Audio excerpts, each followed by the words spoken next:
Friends, do you know that this fuse here, you can check this fuse through tester.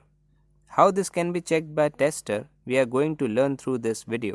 First of all, let us learn that how this fuse can be checked through a multimeter. After that, I will tell you how to check this using a tester.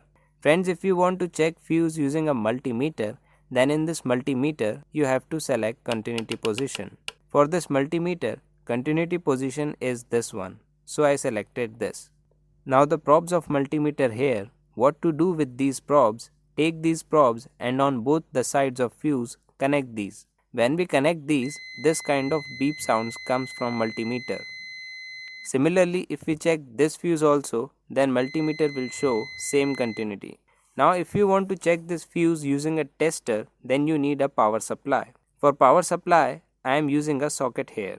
Now in this socket, first you have to check among these two pins on which pin phase supply is coming. So let's check.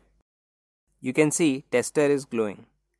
It means on right hand side pin phase supply is coming and on left hand side neutral supply is coming. With phase supply terminal, connect this tester. I connected this here.